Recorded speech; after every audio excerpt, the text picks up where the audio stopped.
നമ്മൾ രക്തപരിശോധന എടുക്കുമ്പോൾ പലപ്പോഴായി ക്രിയാറ്റിനിൻ എന്നുള്ളൊരു വാക്ക് കണ്ട് പേടിക്കാറുണ്ടല്ലേ. എന്താണ് ഈ ക്രിയാറ്റിനിൻ? അതിൻ്റെ അളവ് കൂടുന്നത് കിഡ്നി തകരാറിലാവുമ്പോഴാണോ? ഈ ക്രിയാറ്റിനിൻ ടെസ്റ്റ് എടുക്കുന്നതിന് മുന്നേ നമ്മൾ പ്രിക്കോഷനായിട്ട് എന്തൊക്കെ ശ്രദ്ധിക്കണം? ഇതിൻ്റെ ലെവല് നോർമലായിട്ട് നമുക്ക് എങ്ങനെ കുറച്ചെടുക്കാം എന്നതിനെക്കുറിച്ചാണ് ഇന്നത്തെ എൻ്റെ ടോക്ക്. ഇത് നിങ്ങളുടെ doctor Jumana Haseen ji, doctor Jumana's homeo care, Vadakkanchery, Palakkad.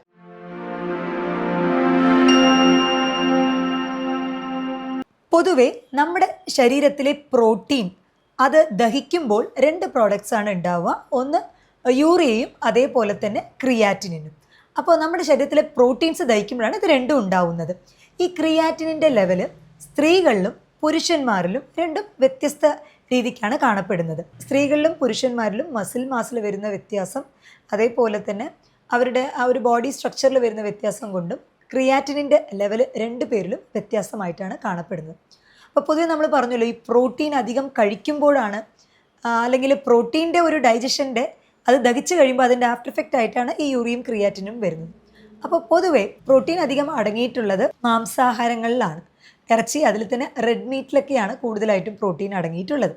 അപ്പോൾ നിങ്ങളുടെ ക്രിയാറ്റിൻ ലെവൽ കൂടുതലാണ് എന്നുണ്ടെങ്കിൽ തീർച്ചയായിട്ടും നിങ്ങൾ റെഡ്യൂസ് ചെയ്യേണ്ട ഒരു ഭക്ഷണം എന്ന് പറയുന്നത് റെഡ് മീറ്റ് തന്നെയാണ്. ഈ ക്രിയാറ്റിനിൻ മെൻസിലാണ് എന്നുണ്ടെങ്കിൽ, അതായത് പുരുഷന്മാരിൽ 0.75 തൊട്ട് 1.35 മില്ലിഗ്രാം പെർ ഡെസിലിറ്റർ ഈ ഒരു ലെവലിലാണ് കാണപ്പെടുന്നത്. അതേ സ്ത്രീകളിൽ എന്ന് പറയുമ്പോൾ 0.54 ടു 1.04 മില്ലിഗ്രാം പെർ ഡെസിലിറ്റർ ഈ ഒരു അളവിലാണ് കണ്ടുവരുന്നത്. സോ ഇതിൽ കൂടുതലായിട്ട് രക്തത്തിൽ ക്രിയാറ്റിൻ കണ്ടുവരുന്നുണ്ട് എന്നുണ്ടെങ്കിൽ നിങ്ങളുടെ പ്രോട്ടീൻ ഇൻടേക്ക് ഒന്ന് ശ്രദ്ധിക്കണം. കാരണം ചിലരിൽ നമ്മൾ കിഡ്നി തകരാറിലാവണമെന്നില്ല, അതിൻ്റെ മുന്നത്തെ ഒരു സ്റ്റേജായിട്ട് തന്നെ പ്രോട്ടീൻ അധികം എടുക്കുന്നത് കൊണ്ട് അതിൻ്റെ ഡൈജഷൻ കാരണം അത് ദഹിക്കുമ്പോൾ ഓട്ടോമാറ്റിക്കലി ക്രിയാറ്റിൻ്റെ ലെവൽ കൂടും.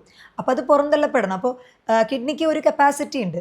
അപ്പോൾ അതിൽ കൂടുമ്പോൾ ഓട്ടോമാറ്റിക്കലി ചില സമയങ്ങളിൽ നമ്മുടെ രക്തത്തിൽ അതിൻ്റെ ഒരു ലെവൽ കൂടി കണ്ടുവരാറുണ്ട്. ഇനി ഈ ക്രിയാറ്റിൻ ലെവൽ കൂടുന്നത് പ്രോട്ടീൻ കഴിക്കുന്നത് മാത്രമാണോ? അല്ല.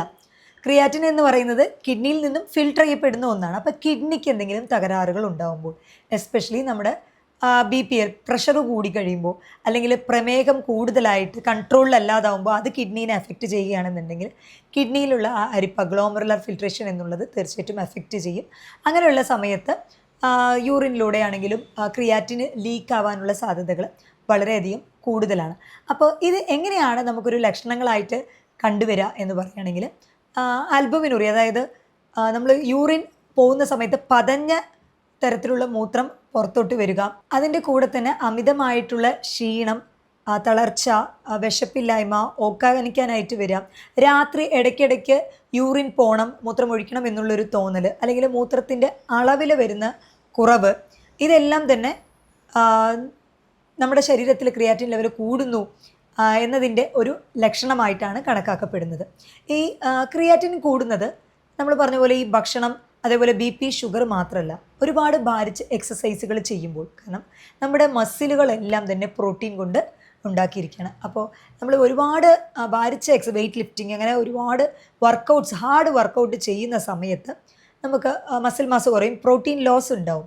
അപ്പോൾ അങ്ങനെയുള്ളവരിലും ക്രിയാറ്റിൻ്റെ ലെവൽ കുറച്ച് കൂടി കാണിക്കാറുണ്ട്. അപ്പോൾ അതുകൊണ്ട് തന്നെ നമ്മൾ ക്രിയാറ്റിൻ ലെവൽ ചെക്ക് ചെയ്യാൻ പോകുന്നതിന് 24 മണിക്കൂർ മുന്നേ ഒരുപാട് ഹാർഡ് വർക്ക്, ഹെവി വർക്കൗട്ട്സ് അതിലൊന്നും ഏർപ്പെടാതിരിക്കാനായിട്ട് ശ്രദ്ധിക്കുക. ഈ ഒരു കാര്യം ബ്ലഡ് ടെസ്റ്റ് എടുക്കുന്ന സമയത്തിൽ നമ്മൾ നോട്ട് ചെയ്യേണ്ട ഒരു കാര്യമാണ്. ഈ ക്രിയാറ്റിനിൻ കുറയ്ക്കാനായിട്ട് നമ്മൾ എന്തൊക്കെ ഭക്ഷണങ്ങളാണ് ഉൾപ്പെടുത്തേണ്ടത്? നമ്മൾ അവോയ്ഡ് ചെയ്യേണ്ട ഭക്ഷണം പറഞ്ഞു. പ്രോട്ടീൻ അധികം നിറഞ്ഞിട്ടുള്ള മാംസാഹാരങ്ങൾ, പരമാവധി റെഡ് മീറ്റുകൾ ഒഴിവാക്കാനായിട്ട് ശ്രദ്ധിക്കുക. അപ്പോൾ നമ്മൾ എന്തൊക്കെ ഭക്ഷണങ്ങളാണ് കഴിക്കേണ്ടതെന്ന് പറയുകയാണെങ്കിൽ, നമ്മൾ ക്യാബേജ്, കോളിഫ്ലവർ, അതുപോലെ തന്നെ പൊട്ടാസ്യം കണ്ടൻറ്റൊക്കെ വളരെ കുറവുള്ള ഭക്ഷണങ്ങൾ എടുക്കുന്നതായിരിക്കും കുറച്ചുകൂടെ നല്ലത്.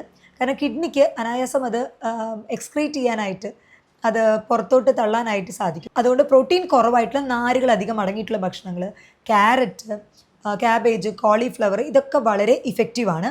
ആപ്പിള്, ബീട്രൂട്ട്, പാവയ്ക്ക, പൊട്ടാസ്യം കണ്ടൻറ്റ് വളരെ കുറവായിട്ടുള്ള കരിക്കിൻ വെള്ളം, അതേപോലെ ഗ്രീൻ ടീ എടുക്കാം.